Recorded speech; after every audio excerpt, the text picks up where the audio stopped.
C'est en Égypte ancienne qu'on aperçoit le phénix pour la première fois. C'est un mythe, une légende, un oiseau fabuleux dont la longévité est spectaculaire. Quand le phénix meurt, il s'enflamme, puis renaît de ses cendres. On le représente avec des plumes de couleurs vives, jaune et orange comme le soleil, car il représente l'immortalité. Manuel est pompier de Paris. Sa vie, ce sont les sirènes, les urgences, les incendies, les flammes et les risques qui vont avec. Car même lorsque l'on prend toutes les précautions, le feu reste souvent indomptable. Vous écoutez Transfert. Ce témoignage a été recueilli par Ilona Catelin et Yann Besson.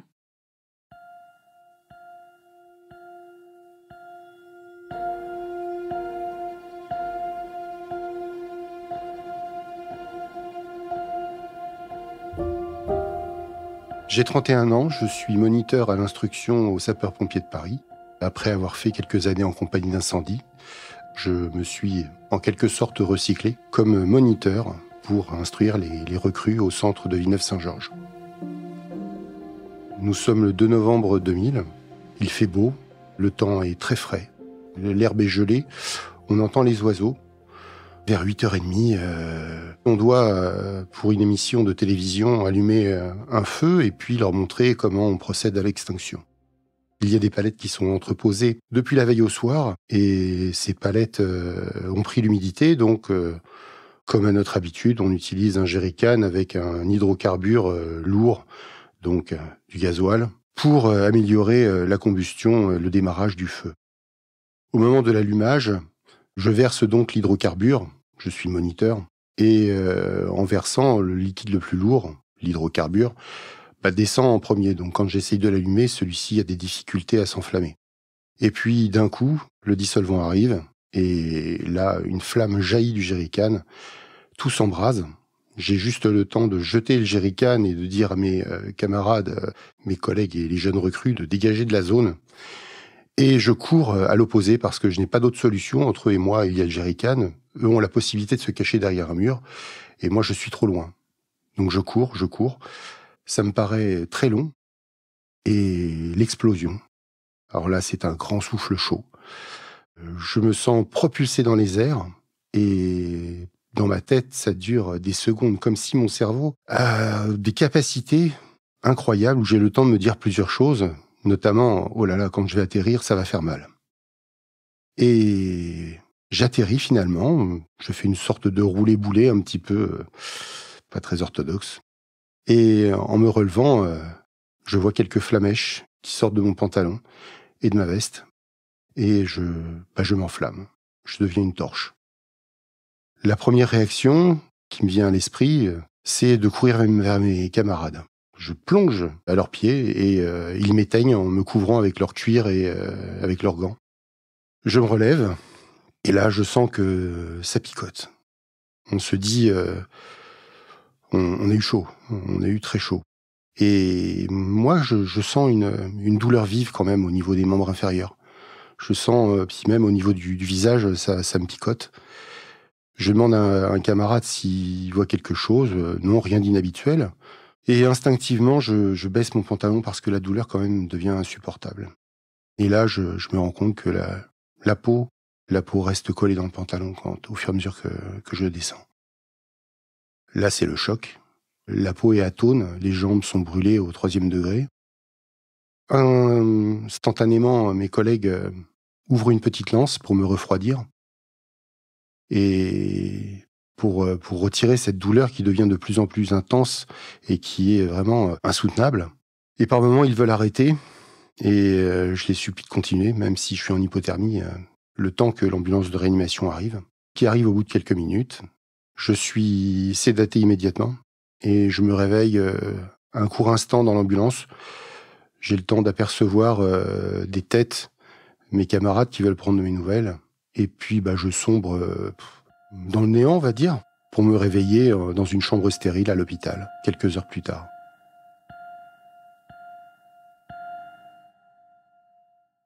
Quand je me réveille, la première chose que je vois, c'est que déjà j'ai été déshabillé, je n'ai plus mes affaires, je ne sais pas où je suis. La douleur a pratiquement disparu, je me sens un peu ivre et je n'ai pas vraiment conscience de ce qui m'arrive. Pour moi, c'est quelque chose de bénin qui, en quelques jours, sera réglé et je pourrai sortir.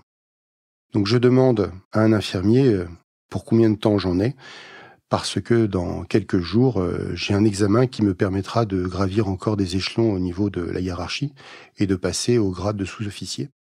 Il me répond que on ne sait pas encore. Ça va durer quelque temps, mais rien de précis. Et je suis de toute manière sous morphine, donc je ne me rends pas compte du tout. Et à aucun moment on me dit pour combien de temps il y en a, parce que en fait personne ne sait pour combien de temps il y en a. Le fait de savoir que je vais manquer cet examen à ce moment-là ne me fait rien. Je suis tellement ailleurs, tellement drogué, on va dire, que je ne me rends compte de pas grand-chose. Pour moi, c'est pas grave, c'est insignifiant.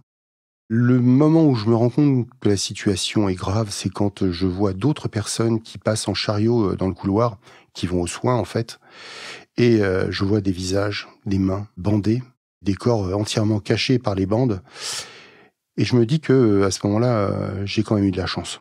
Et ça m'aide aussi pour tenir dans le temps et d'être patient, hein, à proprement parler, dans ma situation.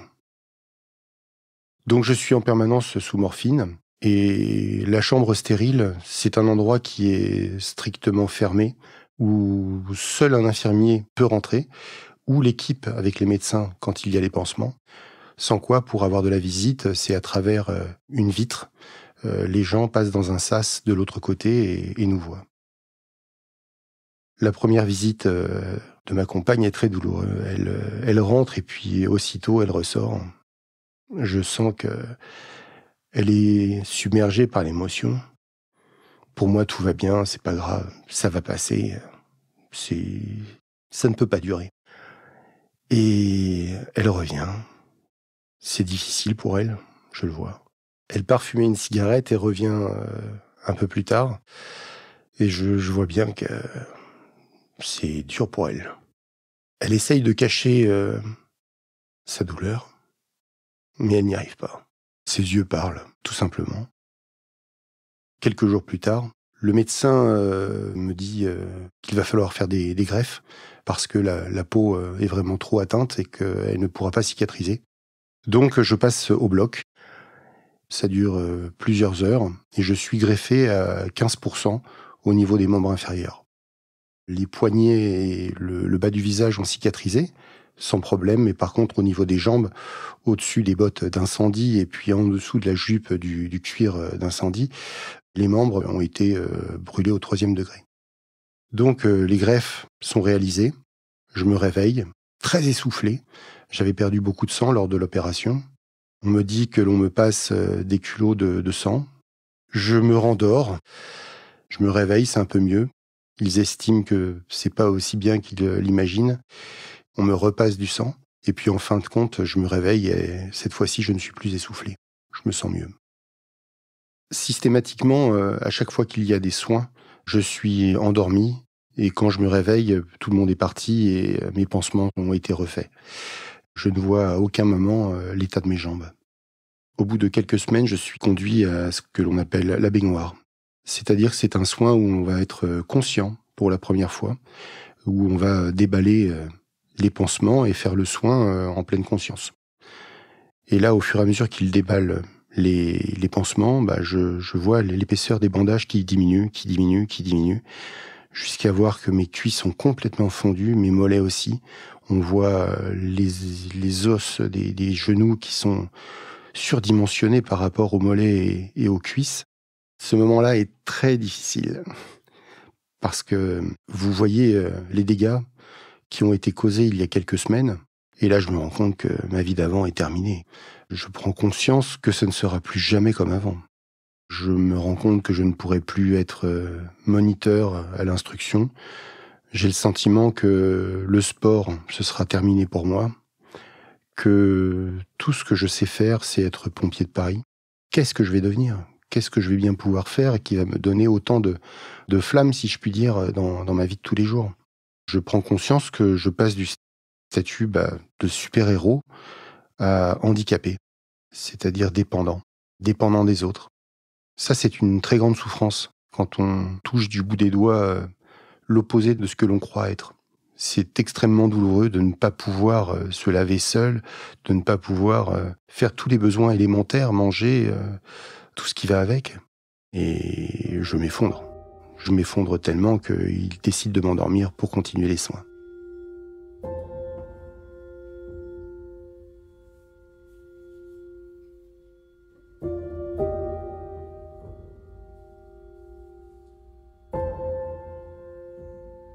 Au bout d'un peu plus d'un mois, on me transfère de service, je passe en rééducation. Et là, petit à petit, je réapprends à marcher. C'est difficile, ça entraîne des lombalgies très douloureuses et des douleurs musculaires également très douloureuses. Les kinés, quand ils me manipulent quelquefois, la peau reste dans leur doigt, parce que la peau est très fragile et très fine. La greffe n'a pas encore totalement pris partout. Donc petit à petit, je réapprends à marcher, je passe du lit au fauteuil roulant, du fauteuil roulant à la station verticale, mais je ne peux tenir que même pas une minute, les premières fois. Je tiens, 30 secondes, puis petit à petit, 2 minutes, 5 minutes.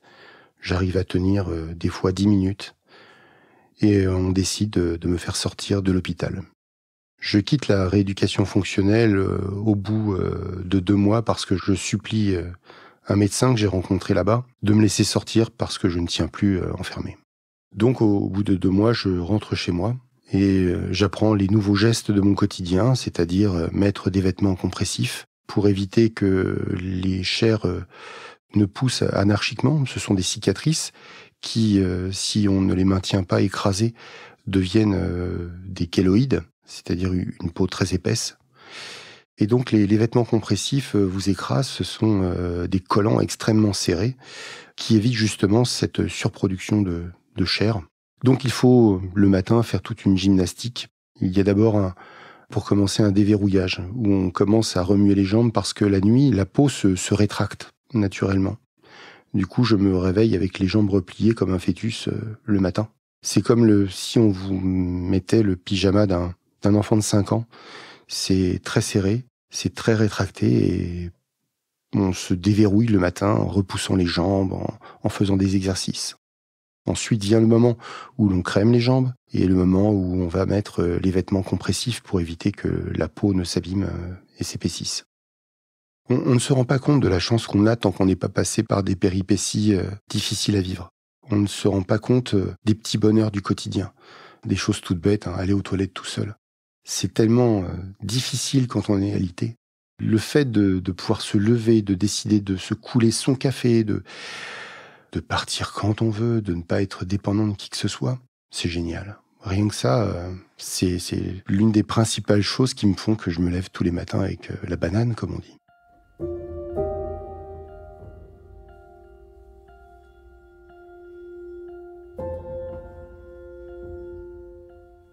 11 mois se sont écoulés depuis l'accident. Je reprends le travail, et cette fois-ci au service médical du 3e groupement d'incendie, avec un médecin qui m'a pris sous son aile. Je m'occupe de la consultation des brûlés, et je m'occupe donc et des cures thermales et des soins lorsque des pompiers de Paris sont brûlés. Je suis affecté à ce poste parce que je n'ai plus l'aptitude incendie. Je ne peux plus être moniteur à l'instruction non plus, parce que je n'ai plus la condition physique. Et l'inaptitude tombe parce qu'on ne peut pas regreffer un brûlé s'il est à nouveau brûlé. Il faut tout recommencer. Donc il ne vaut mieux pas prendre de risques. Et l'accueil dans le service est plutôt chaleureux. Petit à petit, je fais la connaissance d'autres personnes, notamment du président de l'Association des brûlés de France, qui me dit dans 1 an et demi, tu fais le marathon de New York. Alors sur le coup, je suis un petit peu surpris. Je pense que c'est une plaisanterie, mais le médecin qui m'a pris sous son aile me dit non, c'est pas une plaisanterie. Tu vas faire le marathon de New York.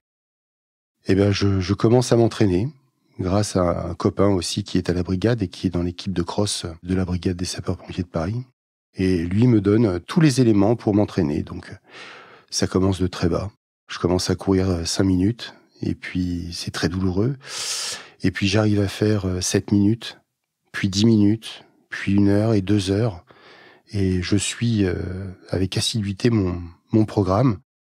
La chance que j'ai pendant cette préparation, c'est que je suis bien entouré. Il y a ma compagne, il y a mon fils, il y a toute ma famille qui m'entoure énormément. Je suis vraiment entouré également par les personnels des différentes casernes.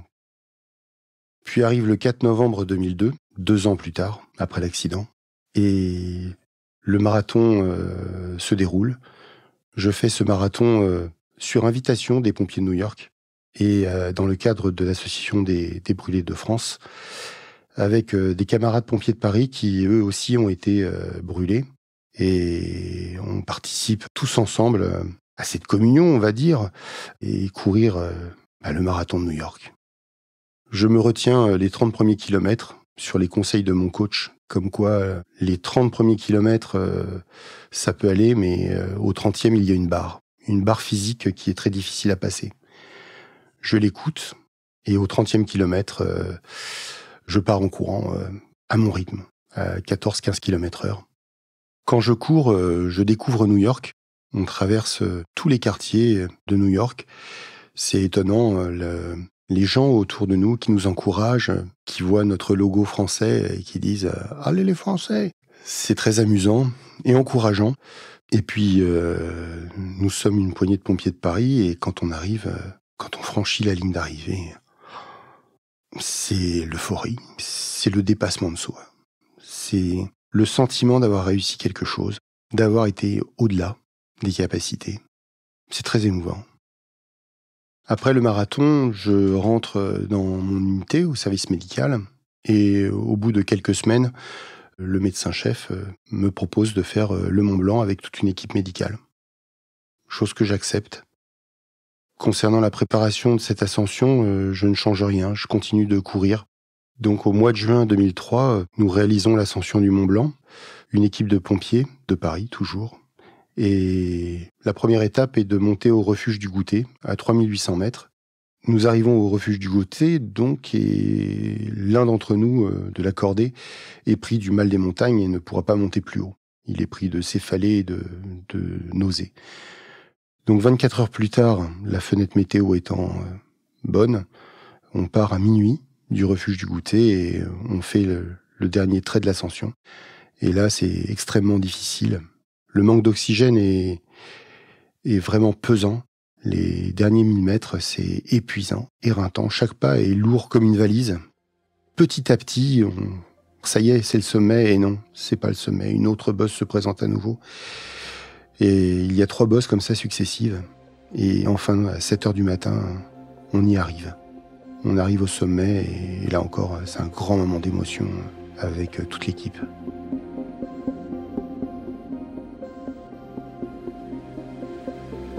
À l'arrivée au sommet, on sort un drapeau, un fanion de l'association des brûlés de France et on le tient fièrement tout en haut du Mont Blanc et on prend une photo que tous mes compagnons signent.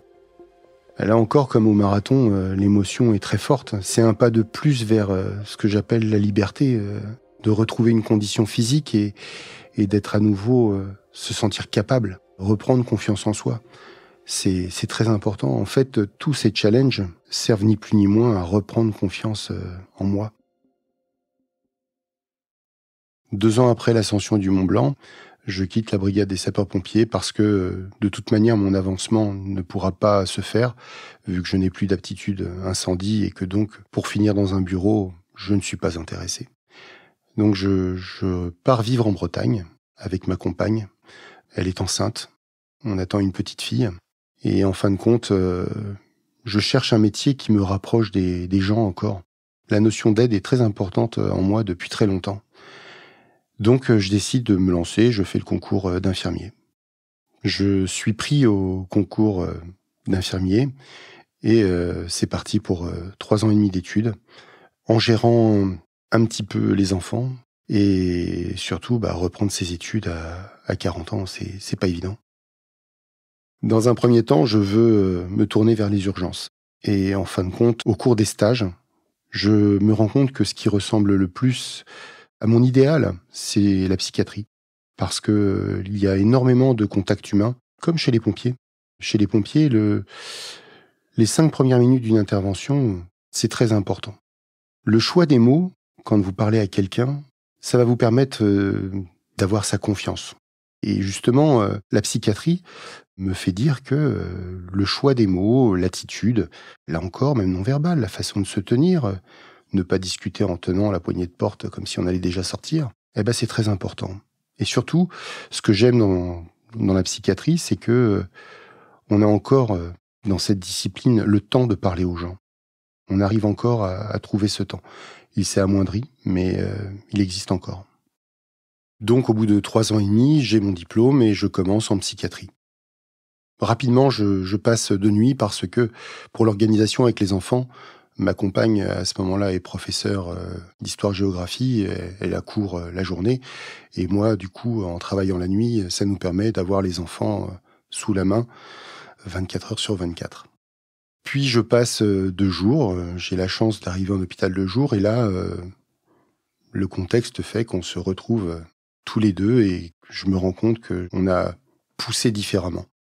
On ne se ressemble plus et nous décidons de nous séparer parce que ça colle plus. Et quelques temps plus tard, je rencontre quelqu'un, une collègue avec qui je travaille, qui aime faire les mêmes choses que moi. Nous sommes en hôpital de jour et on se rend compte que on a les mêmes ambitions, les mêmes idées pour faire des activités thérapeutiques. Et au bout d'un moment, elle est séparée, moi aussi. Ce qui devait arriver arrive. Et nous nous mettons en couple. Alors les activités thérapeutiques qui nous rapprochent, c'est le sport déjà, la marche rapide. Nous emmenons les patients quelquefois à la journée faire de la marche, de la randonnée à la côte. Vu qu'on habite en Bretagne, on a cette chance. Je suis vraiment épanoui. Je fais des activités qui sont vraiment très intéressantes et je vois en plus les patients qui s'épanouissent. Donc je me dis, c'est bon, on a trouvé le bon credo pour les soigner, pour les aider dans leur quotidien. L'année de mes 53 ans, je revois mes camarades avec qui je suis en compagnie d'incendie dans les années 90. Je suis très content sur le moment. C'est vraiment un très bel instant où on se revoit avec des cheveux blancs. On a tous changé et vieilli, bien sûr. Cet instant est très fort parce qu'on se remémore les petites histoires de la caserne, les interventions, les gros cartons, comme on dit, les incendies, tout ce qui nous a marqué pendant nos carrières et évidemment des souvenirs communs. À l'issue de cette rencontre, très rapidement, je commence à faire des cauchemars. Je vois des incendies, je vois des scènes violentes. Je sais qu'il va y avoir quelque chose, une explosion ou quelque chose de grave, mais les gens ne m'entendent pas dans ces cauchemars et font comme si de rien n'était. Évidemment, le pire arrive. Mais l'accident, il est toujours sous-jacent insidieusement par des flashbacks, des sensations aussi de mal-être quand je me retrouve le matin, qu'il fait froid, que le ciel est bleu, que l'herbe est gelée. J'y pense. Lors d'un cauchemar, je suis dans la fumée. Et dans mon cauchemar, mon masque se plaque à mon visage, je n'ai plus d'air dans mes bouteilles. Et dans un réflexe, je l'arrache. Et en fin de compte, ce que je saisis, c'est mon t-shirt. Et je l'arrache de mon corps pendant mon sommeil, ce qui me réveille en sursaut. Et je réalise qu'il faut que je me soigne, que j'ai besoin d'aide. Et donc, je décide de consulter une psychiatre pour soigner ça. Je vois cette psychiatre qui, au fur et à mesure de nos rendez-vous, se profile un stress post-traumatique en lien direct avec l'explosion que j'ai vécue plus de 20 ans avant. Je ne me sens plus en capacité de travailler, donc je suis en arrêt pendant 6 mois pour prendre du recul, me soigner, retrouver un sommeil correct, parce que je ne me sens plus en capacité d'écouter les gens, de les soigner, vu que moi-même, je ne me sens pas bien. Et à l'issue des 6 mois, ça va mieux. Je reprends mon travail, et ça me fait du bien. Je pense que l'élément déclencheur de ce syndrome, c'est que Le fait d'avoir revu mes camarades, inconsciemment, ça m'a ramené des années en arrière. Et pourquoi à ce moment-là, ça aurait très bien pu être les images de Notre-Dame en feu ou d'autres choses. Non, à ce moment-là, ça m'a réveillé, on va dire, une sorte de démon qui me rongeait toutes les nuits. Alors, il y a quelque chose qui est toujours permanent, c'est des belles journées où l'herbe est gelée, le ciel est bleu, on entend les oiseaux. Systématiquement, ces matins-là, je repense à l'accident. Aujourd'hui, j'ai 56 ans. Nous sommes à presque 25 ans après l'accident. Je fais toujours des activités avec les patients dans un autre service maintenant. Je suis beaucoup plus épanoui en ayant traité, tout du moins partiellement, ce syndrome, ce stress. Depuis peu, je reprends une activité avec l'association des Brûlés de France, où je suis antenne, c'est-à-dire que je représente la région Bretagne et je vais faire des permanences bientôt pour aller à la rencontre des grands brûlés et puis leur parler de l'association et de tout ce que cela peut leur apporter. Concernant mes cicatrices, je dirais que ce sont un peu mes galons que je n'ai pas eu quand j'étais à l'armée. Ça me rappelle que la vie, on ne sait pas ce qui peut se passer. Mais elles font partie de moi, elles ne me gênent pas. Au début, c'est quelque chose que je trouvais moche. Maintenant, je n'y prête pas attention. Elles ne me gênent pas. Par contre, en ce qui concerne la cicatrisation des blessures intérieures, là, je ne sais pas combien de temps ça va durer. Je sais que c'est drôlement réduit. C'est comme une fracture, hein. Elle est réduite, mais elle n'est pas cicatrisée. Je ne sais pas si elle cicatriserait un jour. Elle est présente, mais elle ne me dérange plus. Aujourd'hui, mes enfants sont grands. Ils ont 19 ans pour ma fille et 23 ans pour mon fils. Et tout va bien. Tout va bien avec ma nouvelle compagne, qui a 2 enfants aussi, merveilleux. J'adore bouger parce que je suis à la campagne, en pleine nature, heureux. Je pratique beaucoup de sport. Je fais de la voile, je fais de la plongée depuis peu. J'adore nager en mer. Je fais beaucoup de marches avec mon chien, avec ma compagne également, sans l'oublier. Notre petit plaisir, c'est de se retrouver à deux, de partager des bons moments. S'il y a une chose à retenir de cette vie, c'est que il faut profiter. Il faut vraiment. On ne se rend pas compte de la chance qu'on a. Concernant mon futur maintenant, moi, ce que j'espère, c'est de pouvoir habiter un jour avec ma compagne, parce que nous ne vivons toujours pas ensemble au bout de toutes ces années. Et puis surtout, pouvoir goûter à une bonne retraite et toujours continuer à profiter, à bouger, à faire des choses, à voyager. Et puis on verra ce que me réserve la vie après.